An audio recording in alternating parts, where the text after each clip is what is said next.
Hello and welcome back to my channel. It's good to have you this week also. My name is Kpamor Suleh. Last week I published a content on how you can maximize the mentor-mentee relationship and one of the critical characters that you should avoid if you want to really maximize that relationship. And this week is a build-up on that content. And in case you missed out on that content, you can find it on my channel. You watch it because it's going to enhance your understanding and profitability of this content. My name is Kpamor Suleh, like I said, and I usually publish content on leadership, personal development, and life management.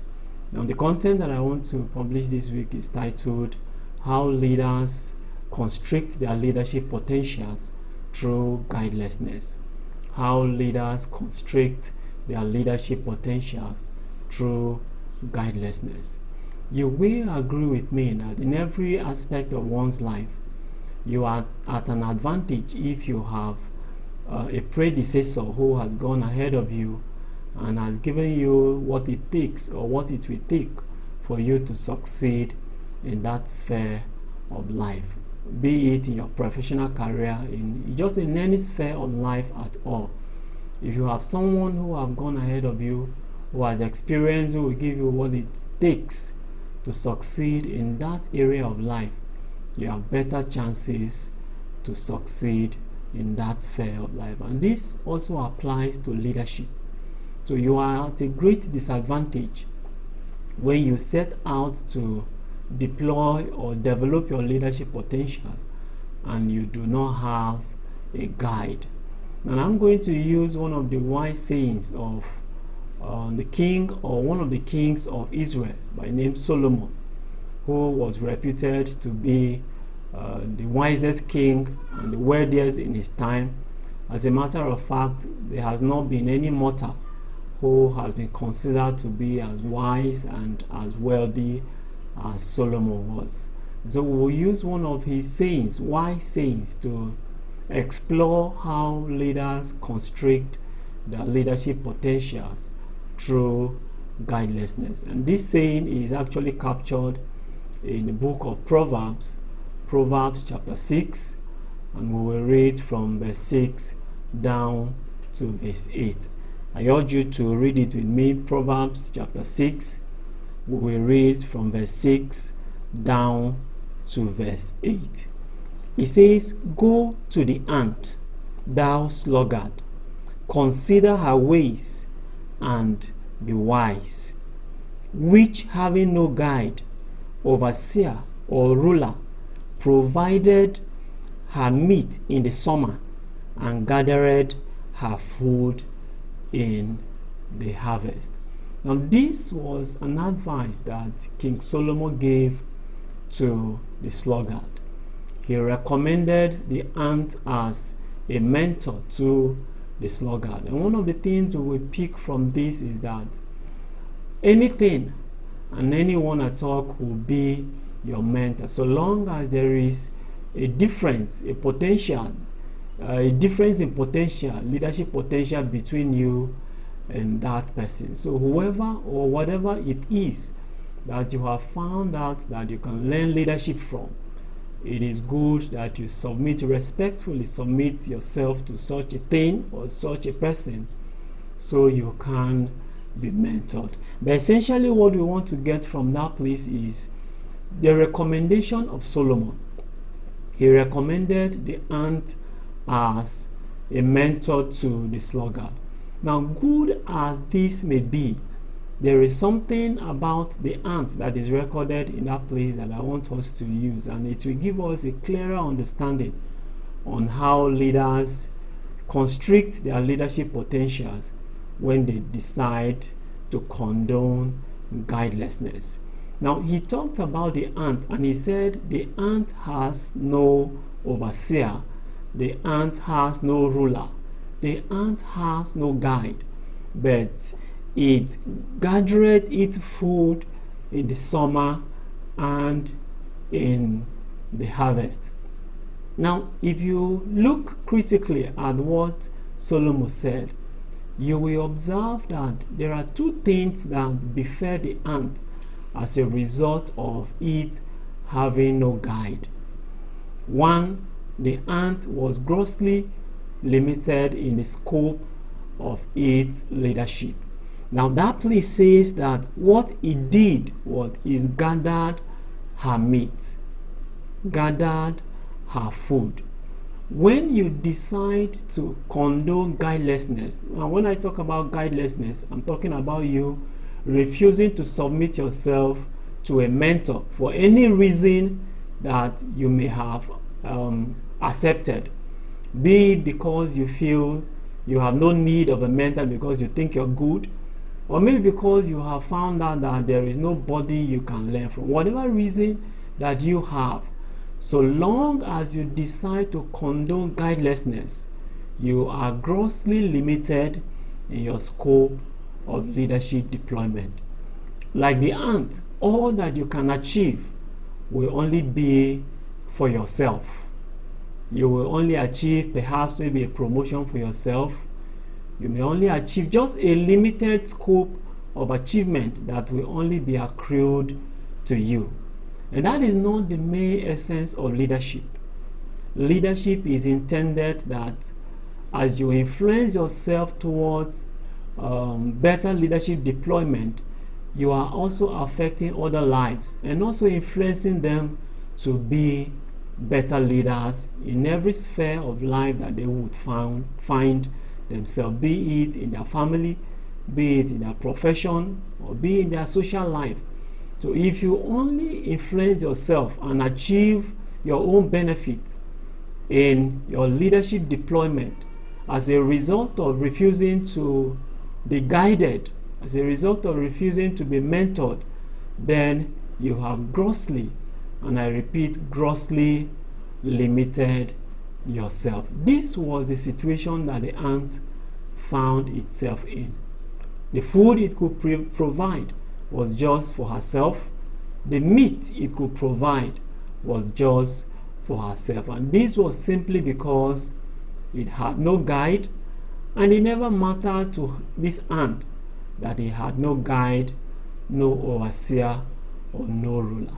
So when you choose to live a guideless life, when you choose to live a life that has no mentor, and yet you desire to excel in leadership deployment, let me inform you that you will be very limited in the scope of leadership. At best, you will only influence yourself and only gain the proceeds of your leadership deployment.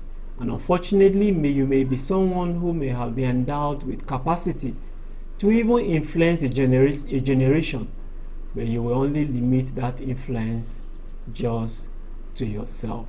Now, the second disadvantage of living a guideless life, or living a life without a mentor, especially in leadership, is that you cannot excel in unfavorable circumstances or situations. Now, if you look at the story of the ant that we have read, in those verses that we read, you will notice that Solomon, the wise king, said the ant gathered her meat in season. You see, it gathered her meat in the summer and gathered her food in the harvest. Now, when you talk about the summer and the harvest, you are talking of a season that there is plenty. You're talking of a season that there is plenty, and we can liken that to a terrain that is familiar. This means that when you decide to live the life of an ant as captured in this place that we have read by the wise king Solomon, what will become of your life is that you can only lead in familiar terrains. You can only lead exceptionally in familiar grounds. So the moment you find yourself in grounds that are unfamiliar to you, waters where you have not sailed before, you will be totally confounded and you will not have anything to offer. But if you submit yourself to a leader, submit yourself to a guide, submit yourself to a mentor, and you are thoroughly developed, then there is no ground that you cannot effectively deploy your leadership skills. There is no ground that will be strange to you. There are no waters, no matter how deep, no matter how wide they may be, that they will be unfamiliar for you to deploy your leadership skills. You will not be like the ant that would only gather its meat in summer and also have food only in the harvest. Look around you. If you see anybody that is not submitted to a mentor, I can assure you that such a one is limited in the areas or scope within which such a one can deploy his or her leadership skills. No matter how good he may have presented himself or herself, is a matter of change. So long as he is changed from that environment to another environment or another terrain, or put in a different circumstance, such a one would not be able to deploy his leadership skills effectively. And this matter of being effective both in season and out of season is very imperative. The reason is because our world is changing every now and then. You cannot be sure that where you are deploying your leadership, you will be there in the next 2 years. Even within the same organization, organizations are changing on a daily basis because of pressures that come upon such organizations. So you cannot confidently say that in that organization that you are, you can confidently maintain your leadership skill deployment the way you are and still be effective in the next 1 or 2 years. So it is imperative for you to have a capacity to deploy your leadership both in season and out of season. What I mean by that is that you have a capacity to deploy your leadership skills in both familiar and unfamiliar grounds. That is what will make you an exceptional and a very highly effective leader. And in that way, you will not be constricting your leadership potentials through guidelessness. Now let me inform you that while you seek to be guided, while you seek to be mentored, it is also important that you ensure that your mentor or your guide is not blind. Now, Jesus was speaking to the Jews of his day and he called them blind guides. He said, woe unto them because they were blind guides. Now, what that means is that you can find mentors, you can find guides all around you, but many of them are blind. They are seeking to lead people when they themselves do not really know where they are leading themselves. So if you seek to find a guide, if you seek to find a mentor who will help develop your leadership skills, then you need to be sure that such a one is not blind. When I talk about a guide being blind, what I simply mean by that is a guide who does not have foresight or is not aware or conscious of the direction to which he is leading his leadership mentee.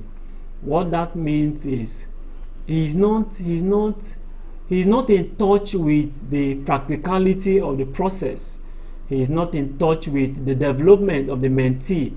He cannot confidently say part time the developmental level of his mentee simply because he is encumbered with other things himself, and so he does not have a direction towards which he is leading his leadership mentee. And you know that when one loses sight of the journey that he's going, he will certainly end up in a wrong destination. So it is important that you don't only look out for a mentor to guide and develop your potential, leadership potential, but you need to be sure that the one you have found is one who is not blind. Now, as a matter of fact, why I encourage and recommend that you look out for human mentors, look out for human look out for human guides, look out for people who will lead you and guide you in the development of your leadership potentials. I want to recommend a guide that I have proven a guide that I have found very, very trustworthy, a guide that I have found that has the capacity to develop you to an unimaginable height. Now, Jesus, when he was speaking about the Holy Spirit, he said, when he goes, he will send the Holy Spirit, and the Holy Spirit will lead us into all things. Now, that means the Holy Spirit also has a capacity to lead us into leadership.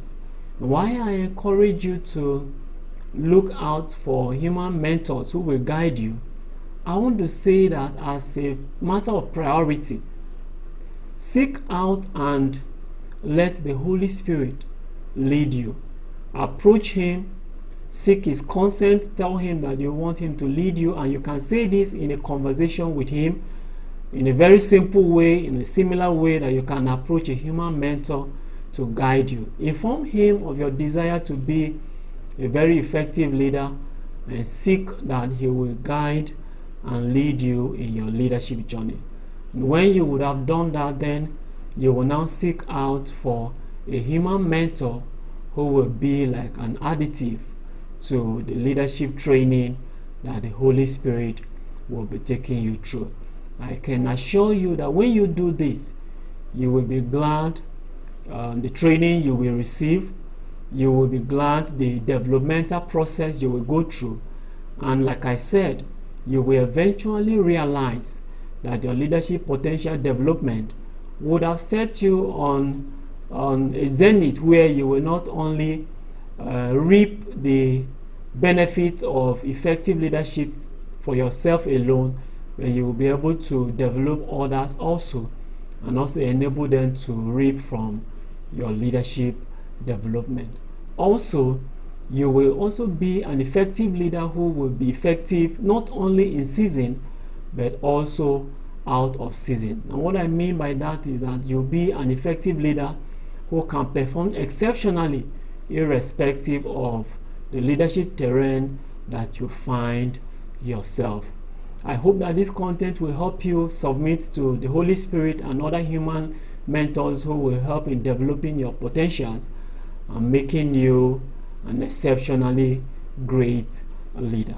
Thank you very much for the honor to be with you this week, and I urge you to check out my channel. You will find content there on leadership, you will find content on personal development, you will also find content on life management, and I can assure you that this content will be very beneficial to you.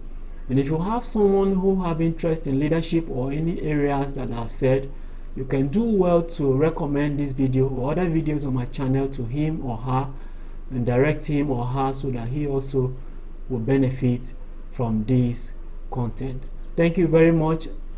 Subscribe if you have not subscribed. Hit the notification button, and also drop a comment on how I can serve you better on this channel. I hope to see you next week, Thursday, 6 p.m. GMT+1. Thank you for this time, and God bless you.